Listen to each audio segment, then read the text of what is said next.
Fala, noturnos! Tudo bem com vocês? Eu sou o Bruno, esse é o canal do Leitor Noturno e no vídeo de hoje nós vamos estrear um novo quadro por aqui, o Crimes Noturnos. Sim, um quadro onde eu vou trazer histórias reais de crimes reais e que aparecem em livros. E para nossa estreia temos um livro estrangeiro que é lançamento lá nos Estados Unidos neste mês de junho e ele se chama What Happened to Paula, ou como ficaria em português, o que aconteceu com a Paula. Então se liga aí no vídeo, vamos conhecer a história de Paula Oberbrooklyn.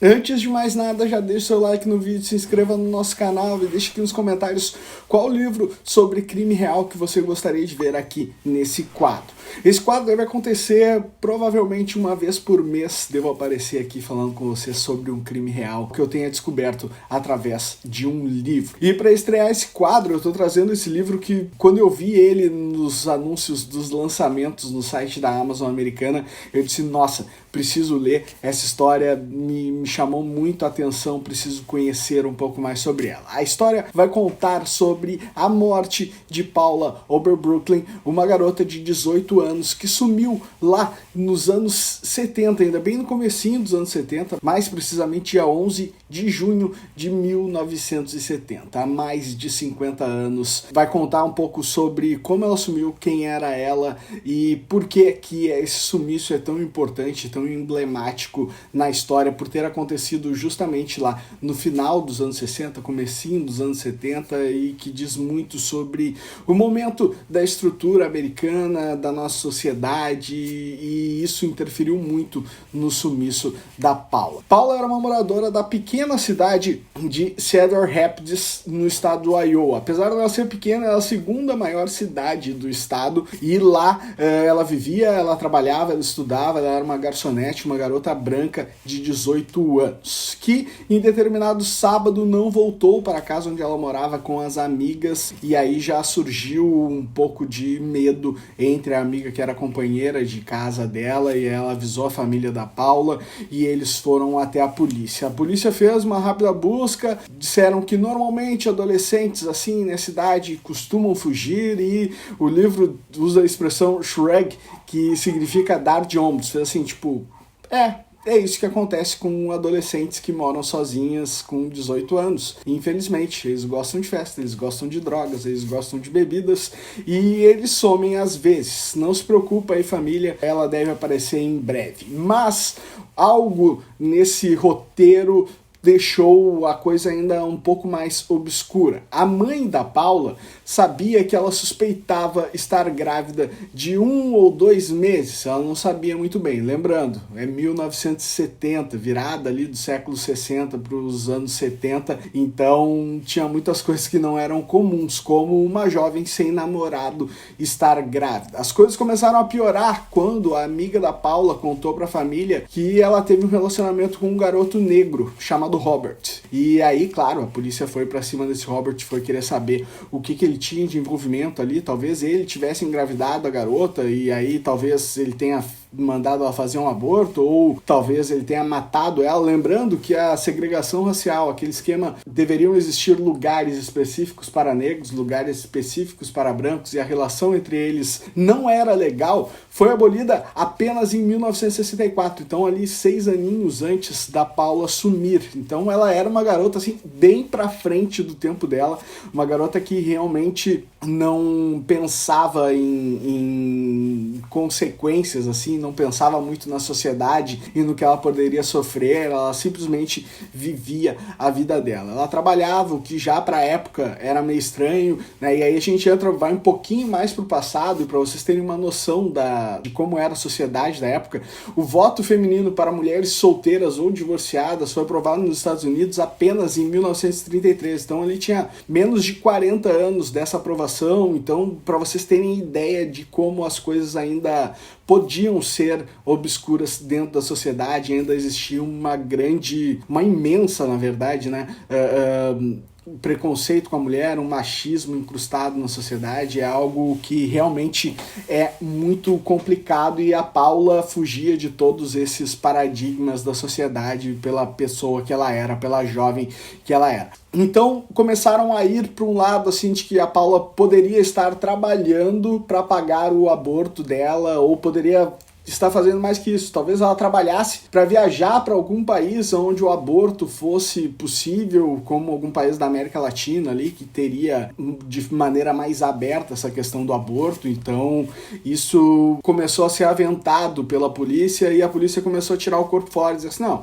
o sumiço dela deve estar ligado a essa gravidez. Eles entrevistaram o garoto negro, como ele é chamado no livro, né? Tem um capítulo que é o garoto negro, e depois tem um capítulo que é o garoto branco, que mostra bem a diferença de como a polícia tratou um dos garotos e o outro, sendo que os dois assumiam ter se relacionado há pouco tempo com a Paula. Então ela tinha ali dois namoricos que provavelmente tenham sido transas de uma noite ou uma ficada um pouco mais quente, e que tornaram os dois os principais suspeitos. Na verdade não os dois, né? Na verdade o garoto negro foi o principal suspeito. Ele admitiu em algum momento ter tido discussões com a Paula. A melhor amiga da Paula, a Carol, falou que não, ela não sabia dele ter batido nela ou dele ser violento. Isso não era algo que a Paula tenha externado para ela, mas sim havia algo como a Paula escondia da família que ela tinha esse relacionamento com esse garoto negro, Robert, e ela tratava o assunto como a coisa do Robert. Sempre quando ela ia falar com essa amiga e tal, fazer as confidências dela, era algo realmente bem secreto. E aí ficou nessa situação. A polícia achava que ela poderia ter sumido para fazer esse aborto, sendo que a gravidez não era tão confirmada. Inclusive, essa questão da gravidez trouxe outro ponto à tona que é bem interessante. O livro fala disso. Já existia a pílula anticoncepcional para a mulher, né? Em 1960 ela foi inventada, e só que ela dependia de uma receita médica dada por um médico para essa mulher, para que ela pudesse ir na farmácia ou na drogaria fazer a compra da pílula. E os médicos tinham preconceito em dar essa receita médica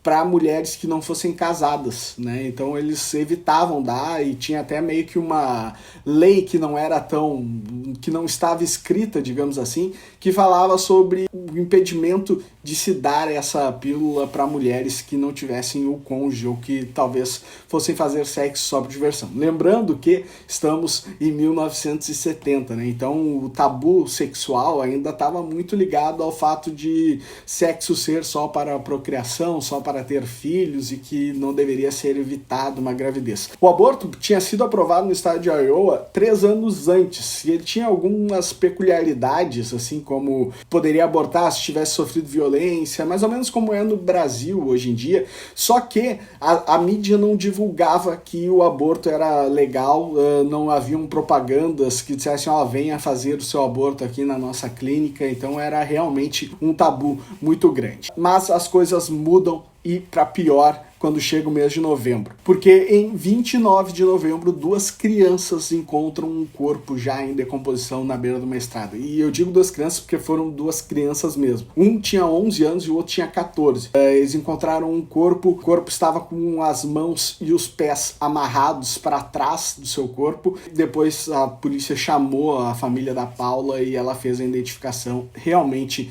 era a Paula Oberbrocken que estava ali na beira da estrada. Paula estava morta, o seu corpo estava amarrado, não havia marca de tiro, não havia marca de violência, mas também não podia se identificar muito, porque o corpo já estava num estado de decomposição meio que avançado, mas sim, Paula estava morta. E agora tínhamos uma morte para ser investigada. A polícia fez autópsia e dentre as prováveis causas de morte poderia estar estrangulamento ou envenenamento. O estado avançado de decomposição e as precárias formas de se fazer essas autópsias não conseguiam identificar mais do que isso. Além disso, outra coisa que elas conseguiram identificar foi que haviam músculos que haviam sido danificados ali, músculos e cartilagens, mas isso poderia ter sido ocasionado por ela ter sido colocada em algum lugar onde ficou algum lugar apertado, ou até mesmo por causa das fitas que prendiam as mãos e os pés dela. Então isso pode ter colaborado para a morte, mas não seria a causa principal. E agora as coisas deveriam avançar, as investigações deveriam tomar mais conta. A Paula foi descoberta aí quase 4 meses depois do seu corpo, então precisaria de uma investigação ainda mais forte para que ela conseguissem descobrir quem tinha cometido aquele crime. Porém, a polícia, em 1 ano e meio de investigação, chegou ao ponto de que eles diziam que não tinha mais nada para se fazer, não havia um homicídio relacionado à morte da Paula. Tanto que o livro é escrito pela Catherine Dijkstra, e ela fala que quando ela pegou os documentos da investigação da polícia, em nenhum momento eles tratam a morte da Paula como um assassinato ou como um homicídio. E aí ela faz questão de falar no livro que ela sim ia dizer que seria, que haveria um homicídio ali no caso, que teve um assassinato realmente ligado à morte da Paula. E eles sempre remetem a morte da Paula falando só sobre a morte desta pessoa, a morte desta mulher, a morte da Paula. Então, apesar de ter sido ali claramente um assassinato, né, porque a pessoa tá amarrada, tá com as mãos e os pés amarrados, o corpo é encontrado do nada no meio da estrada, alguém estava envolvido nisso e as probabilidades de ter havido um assassinato aí são de quase 100%. Mas o que mais chamou a atenção da polícia foi que a autópsia disse que não havia nenhum vestígio de gravidez ou de restos fetais no corpo da Paula. E aí se levantam 2 hipóteses. Talvez ela não estivesse grávida, teria sido só uma suspeita dela, mas que foi uma gravidez que acabou não se confirmando, ou que ela já teria feito esse aborto e teria vivido mais algum tempo e depois teria sido assassinada, né? Que reforça a questão de que o aborto poderia estar envolvido. E aí vem outras hipóteses quanto ao crime. Poderia ter sido o pai da criança que tenha feito ela tirar a criança e depois matado ela para ela não contar para ninguém que ele tinha obrigado ela a fazer esse aborto, ou poderia ter sido um aborto que ocorreu em uma clínica daquelas de fundo de quintal e que a pessoa não resistiu e que por isso eles demoraram tanto tempo para colocar o corpo dela fora, ou que ela até tenha feito o aborto, mas não tenha passado bem e tenha tido complicações pós-aborto e tenha falecido por causa disso. A história essa, levou 1 ano e meio as investigações e depois eles encerraram o caso, transformando o caso da Paula Auber Brooklyn em um dos cold cases, né, em um dos casos arquivados que lá nos Estados Unidos são tão famosos. E aí, uma pessoa que não era muito amiga, assim, mas que ela conhecia a Paula de vista, tinha a mesma idade e ela começou a se relacionar com os amigos da Paula pós-morte da Paula e eles falavam sempre muito bem dela, diziam que ela era uma garota linda, que era uma garota muito feliz, que era uma garota muito inteligente e que a morte dela tinha ficado sem resolução, nunca descobriram o que tinha realmente acontecido e muito menos quem tinha matado ela. E aí isso desperta nela algo que é muito lindo, assim, algo muito bonito, que ela faz um site para Paula que se chama whatshappenedtopaula.com, whatshappenedtopaula.com, que é o mesmo nome do livro, e lá ela entrevista pessoas que conheceram a Paula na época, ela entrevista a mãe dela, a avó dela, entrevistou amigos, colegas de trabalho e ia colocando tudo isso lá e alimentando essa história, alimentando as coisas que eram ditas para não deixar que o caso caísse no esquecimento. 50 anos depois, a Catherine Dijkstra toma conhecimento desse site, vê a história. O marido dela é do Iowa e conhecia a Susan, que é a responsável por esse site, blog, promove o encontro das duas. A Catherine acha isso muito interessante, gosta muito da história e diz: eu vou escrever um livro sobre isso, vou escrever um livro para contar a história da Paula. O livro não é bem sobre o crime, apesar de mostrar exatamente a vida da Paula no começo do livro, depois fala sobre o crime, o sumiço dela, o assassinato, depois fala dos principais suspeitos, como o garoto negro, o garoto branco, mais algumas pessoas ali que poderiam... Ela até fala sobre o assassino de Grand River, né, que foi mais ou menos na mesma época, que talvez pudesse estar envolvido já por ser ali meio que perto do norte dos Estados Unidos, mas não era o mesmo modus operandi, não era o mesmo estilo de crime que o assassino de Green River cometia, então isso foi logo descartado. E aí ela constrói toda essa história, vai contar a história da Paula, mas mais do que isso, ela vai falar sobre uma sociedade extremamente machista do começo dos anos 70, de como a mulher era tratada naquela época, de como tinha pouca importância para a sociedade o sumiço de uma mulher, o assassinato de uma mulher, e isso dói muito no livro. Essa imagem que ela passa, essa mensagem que ela coloca na história é algo realmente irritante, assim, é algo que tu fica extremamente brabo com aquelas coisas terem acontecido e fica ainda mais indignado quando tu nota que aqui no nosso país as coisas continuam acontecendo mais ou menos